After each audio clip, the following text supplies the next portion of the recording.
Chers amis, nos cœurs brûlent d'envie et de joie parce que nous savons que nous approchons le 8 juin. C'est à partir du 8 juin que les portes de notre église, de notre temple, pourront s'ouvrir pour qu'enfin vous puissiez revenir ici, célébrer la louange de notre Dieu, bien sûr avec un maximum provisoirement de 100 personnes. Nous allons retrouver ces lieux où nous sommes appelés chaque fois à nous rencontrer pour célébrer la louange de notre Dieu, la source du vivant. C'est lui qui nous fait être. Eh bien voilà, pour ces vendredis, pour notre étude biblique, nous sommes aujourd'hui dans les livres de Genèse au chapitre 4, verset 16, verset 17. Caïn s'éloigna de la présence du Seigneur et habita dans le pays des Nod, à l'orient de l'Éden. Caïn connut sa femme, elle devint enceinte et enfanta Enoch. Caïn se mit à construire une ville et appela la ville du nom de son fils Enoch. Chers amis, Caïn, après avoir commis un meurtre, c'est le premier meurtre. Un premier meurtre qui a comme source la jalousie. Un premier meurtre qui a comme source la jalousie, l'irritation, la colère. Caïn, et après avoir tué son frère Abel, l'Éternel lui demanda, « Caïn, où est ton frère Abel ?» Et Caïn rétorqua. Il répond, « Suis-je le gardien de mon frère ?» Ici, c'est le début de l'irresponsabilité face à autrui. Caïn refuse de reconnaître la responsabilité face à autrui. La responsabilité face à autrui. Avec les événements qui se passent aujourd'hui aux États-Unis d'Amérique, là je pense directement au philosophe Emmanuel Levinas. Les visages d'autrui, la responsabilité vis-à-vis d'autrui. Si Emmanuel Levinas avait parlé de la responsabilité suite aux horreurs de la Shoah, mais les visages d'autrui nous interpellent toujours. Le visage d'autrui au-delà du sens plastique. Autrui, le visage d'autrui au-delà de la culture, de la race d'autrui. La responsabilité d'autrui au-delà du sens plastique, au-delà de sa race, au-delà de sa culture, au-delà de son origine. La responsabilité dont nous sommes interpellés face à autrui, au-delà du sens plastique. Donc chacun est responsable de l'autre. Et le visage d'autrui, c'est le tout de l'autre, autrui comme un autre moi, différent soit-il. Je suis interpellé par autrui. Je ne peux pas voir la souffrance d'autrui et passer comme ça. Je suis toujours interpellé par le visage qui m'interpelle de l'autre qui souffre, de l'autre qui a besoin. Chers amis, Caïn, après avoir tué son frère Abel, Caïn s'éloigne de la présence du Seigneur. Pourtant, le Seigneur lui avait déjà rassuré de la protection. Le Seigneur est miséricordieux, bienveillant et lent à la colère, comme le dit manifestement le psalmiste. Il est bienveillant et miséricordieux. Le Seigneur a accordé une protection à Caïn. Mais Caïn, il s'éloigne de sa présence. Et non seulement il s'éloigne de sa présence,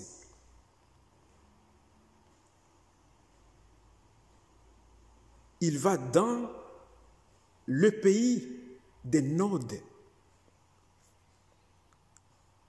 Le pays des Nodes, Nod, vient de l'hébreu, de la racine noud, qui signifie égaré. Par conséquent, le pays des Nodes devient le pays de l'égarement. Donc Caïn s'en va dans le pays d'égarement. Et non seulement il s'en va dans le pays d'égarement, mais il va y construire une ville. Donc Caïn devient le premier constructeur de la ville, le premier bâtisseur de la ville. En conséquence, la ville devient le lieu d'égarement, le symbole d'égarement. La ville devient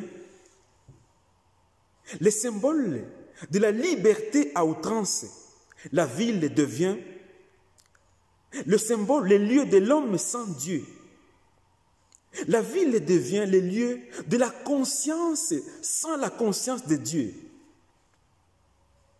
La ville devient le lieu sans la source du vivant, sans la source de celui qui fait être. Chers amis, la ville devient le lieu de l'égarement, de la liberté à outrance. La ville devient le lieu du péché. Je ne suis pas un moralisateur. Chers amis, nous sommes dans l'étude biblique et vous comprendrez, vous avez compris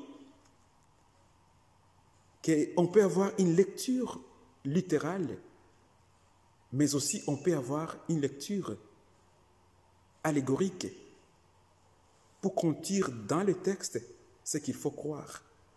Mais on peut avoir aussi la lecture morale pour savoir la manière dont on doit agir ou se comporter, mais aussi on peut avoir la lecture anagogique pour tirer, pour savoir ce à quoi on doit espérer. Donc c'est juste ça. Alors, si la ville est le symbole de l'égarement, de la liberté à outrance, on peut les remarquer aussi concrètement aujourd'hui. La ville est comme les lieux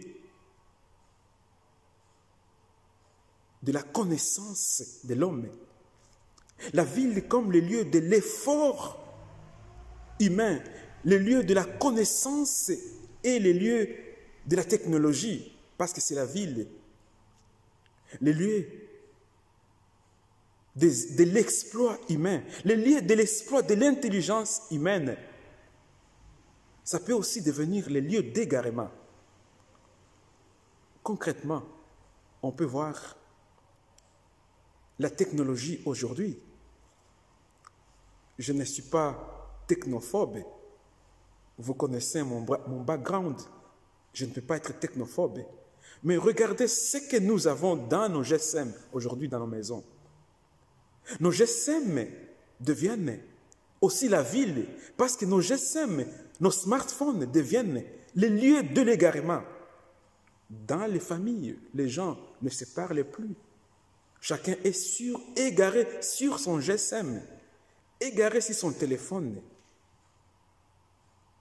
Et le téléphone peut aussi devenir la vie, le lieu d'égarement, parce que le téléphone, déjà quand les gens sont égarés, chacun dans son coin, ça peut devenir la source de l'infidélité même dans les couples. Parce que chacun est égaré dans son coin avec ses mots de passe et ses codes bloqués. Ça peut devenir la source de l'infidélité, de l'impudicité, de l'adultère. Parce que ça commence par les textos. Je disais bien, je ne suis pas en train de moraliser, mais je parle de situations concrètes que nous vivons aujourd'hui dans notre société. Chers amis, la ville est comme le lieu de l'égarement. Donc, une technologie, un développement, sans la conscience de la source du vivant, sans la conscience de certaines règles, ça peut être la source de l'égarement. La technologie nous sert dans beaucoup de choses. La technologie nous sert d'avancer, de développer les nations. Mais il faut que nous, les croyants, que nous ayons la conscience de Dieu.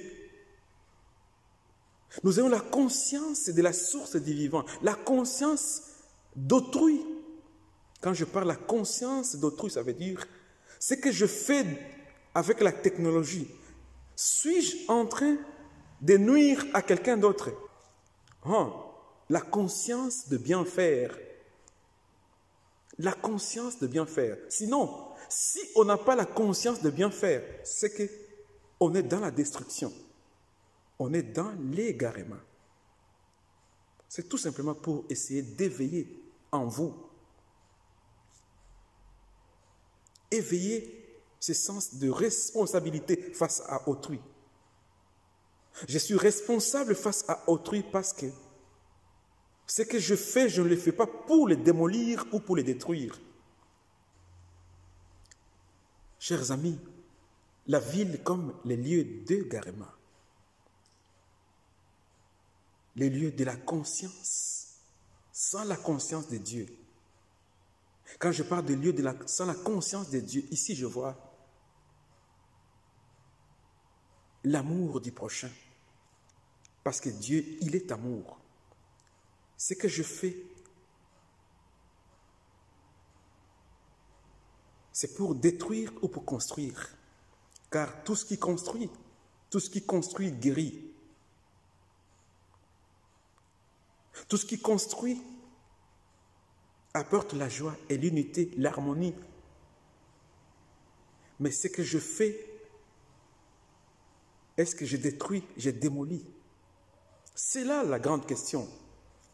Quand on est dans les pays d'égarement, quand on est loin de la présence de Dieu, on s'est éloigné de la présence de Dieu, on est dans la liberté à outrance où l'homme devient maître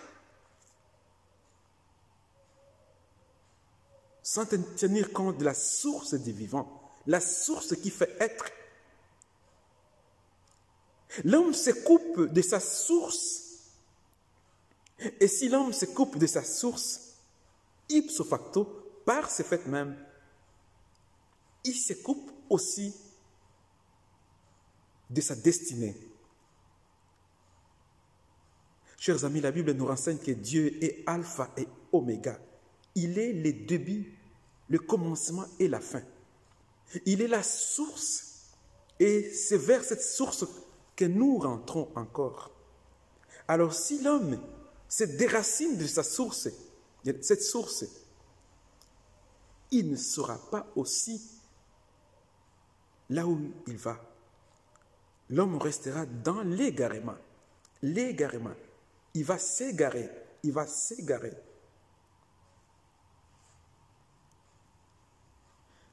Bien, voilà ce...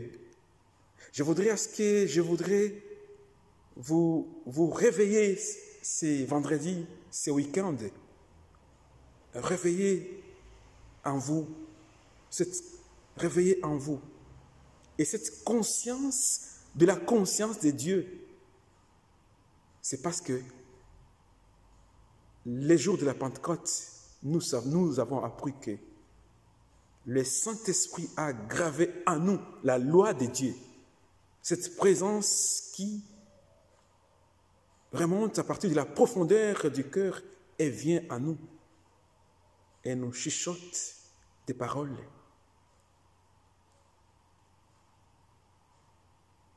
Désormais, tout est inscrit dans notre cœur. Et nos actes, nous sommes en effet responsables de nos actes. Et la question qu'il faut se poser, mon acte est-il conforme à l'amour? Mon acte est-il conforme à la guérison? Ou mon acte est conforme à la destruction?